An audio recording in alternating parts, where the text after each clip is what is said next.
On the surface, we see an endless sea of choices, but tracing the lines reveals a much smaller, connected world, controlled by just a powerful few. Across the world, we share the exact same mornings, connected by the things we use.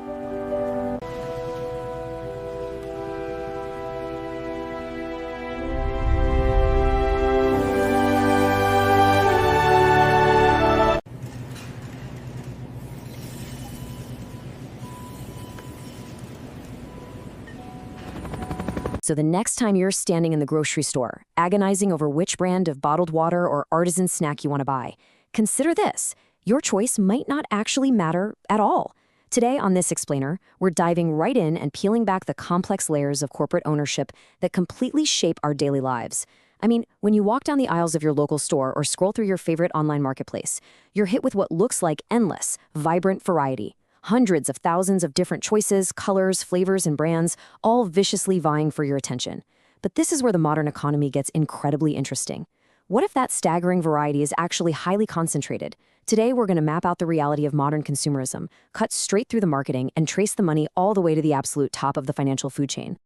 Once we look past those recognizable, comforting logos we interact with every single day, we've got to ask ourselves, who is actually sitting at the top of the corporate ladder? We naturally tend to think of our favorite brands as these scrappy, independent entities with their own unique histories and missions. You might even purposefully switch from some massive mainstream brand of soap to a highly marketed, artisanal, eco-friendly alternative.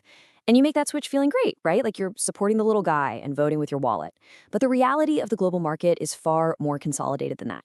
It's actually highly likely that your old mainstream brand and your new eco-friendly alternative share the exact same massive corporate parent.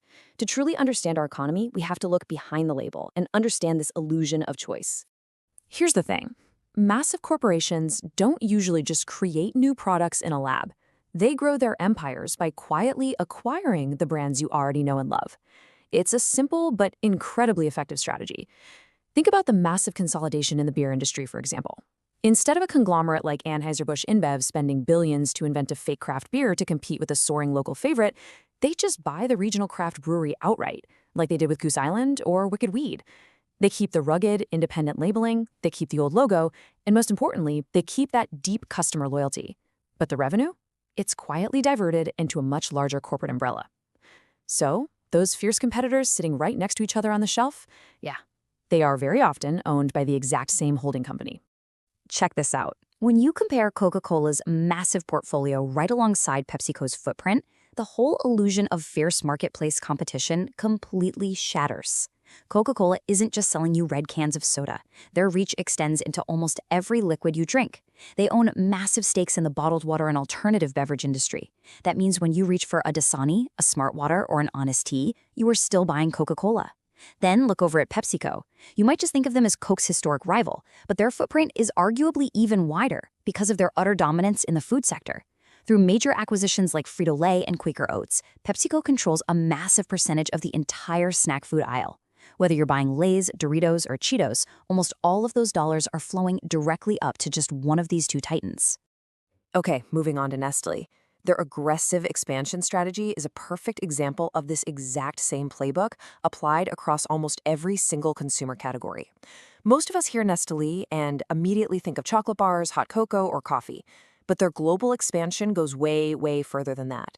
By absorbing beloved regional favorites worldwide, they've successfully penetrated incredibly diverse household markets. For instance, if you're feeding your dog Purina, you're paying Nestle. Buying premium cosmetics from L'Oreal, Nestle holds a massive multi-billion-dollar stake in that revenue. They own major brands in frozen foods, bottled water, and even high-end health science and medical nutrition. Their strategy isn't just about dominating one single grocery aisle. It's about establishing a quiet, inescapable presence in literally almost every room of your house. And it doesn't stop in the pantry. In the personal care aisle, the staggering dominance of just two massive entities, Unilever and Procter & Gamble, is undeniable. They command a huge share of the household products we rely on daily. Whether you're choosing between a budget body wash or a premium deodorant, the revenue streams are highly centralized. If you decide you prefer Old Spice over Axe or Dove over Olay, well, the money ultimately flows to the exact same corporate treasuries. These two conglomerates have spent decades not just acquiring legacy brands, but meticulously optimizing global supply chains. This ensures that no matter what your personal preference is or what demographic a product is heavily marketed toward, they capture your dollar right at the checkout counter. Section 2. Let's shift gears to the digital realm and see how this builds, because this isn't just about physical goods anymore. As much as the physical goods in our homes are consolidated, the actual methods and platforms we use to buy them are undergoing the exact same rapid process of extreme consolidation. We're moving from the physical monopoly of the supermarket shelf right into the digital monopoly of the internet, led by tech behemoths like Apple and Amazon. These companies exert unparalleled dominance. They shape not just what we buy, but the very infrastructure of how we live and consume. Apple controls a massive portion of the hardware and the app ecosystem, essentially acting as a toll booth for mobile commerce. And Amazon? They aren't just a convenient everything store.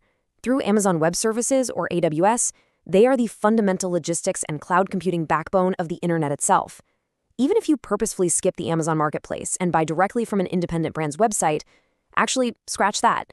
There is a massive chance that independent website is still hosted on Amazon servers. Through AWS and their unparalleled distribution networks, Amazon takes a cut of modern commerce on a scale that makes them an inescapable part of our daily lives. All right, time to peel back the final layer of this onion. To really get this, we have to trace the money from these megacorporations to the absolute peak of the financial pyramid, the institutional investor. Over the last 30 years, there has been a massive macroeconomic shift.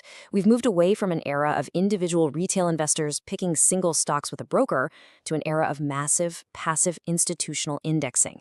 Institutional investors, think pension funds, insurance companies, and mutual funds, pool together unimaginable amounts of money on behalf of everyday people. They are the financial whales of the global market, buying up the market entirely just to ensure diversified returns. Just think about the sheer scale difference between everyday retail investors and institutional asset management. It's staggering. When you or I buy a few shares of a company on a smartphone app, that's retail investing. It's a drop in the ocean. But institutional asset managers, they're handling the combined retirement savings of millions of teachers, firefighters, government workers, and private employees. We are talking about single firms managing $9 or $10 trillion. Because they are deploying such vast oceans of capital, they can't simply buy a few shares of a promising startup. They are literally forced by their sheer size to buy massive percentages of the world's biggest, most established corporations to ensure steady, reliable returns for their clients. Which brings us to the absolute peak of this financial pyramid. This is where major institutional asset managers sit, with BlackRock standing as the world's largest. You've definitely heard their name in the news or read about them online. As a financial titan, the reality of what BlackRock does is highly structured, heavily regulated, and honestly, utterly fascinating from a market mechanics perspective. They currently manage trillions of dollars in assets, but the absolutely crucial thing to firmly grasp here is that these trillions of dollars do not actually belong to BlackRock's executives. They belong to everyday citizens, tucked away in 401ks, public pension funds, and global retirement accounts. Mechanically, here is how this actually works. BlackRock doesn't sit around in a smoky boardroom hand-picking these companies to control the world. The massive rise of passive index funds and exchange-traded funds, or ETFs, is what truly drives this consolidation. Firms like BlackRock create algorithms that simply buy every major stock in the S&P 500 to match the overall market. Because so much retirement money flows into these passive funds automatically every single payday, BlackRock inevitably and mechanically becomes the top shareholder of Coca-Cola, Apple, Unilever, and Amazon.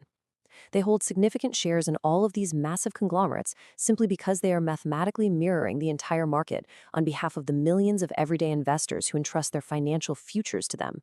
They act strictly as an asset manager. So, let's track the pipeline. This creates a clear, continuous flow of capital from your hands all the way up to the institutional level. Step 1, you buy a bag of chips or some premium pet food thinking you're supporting a specific brand.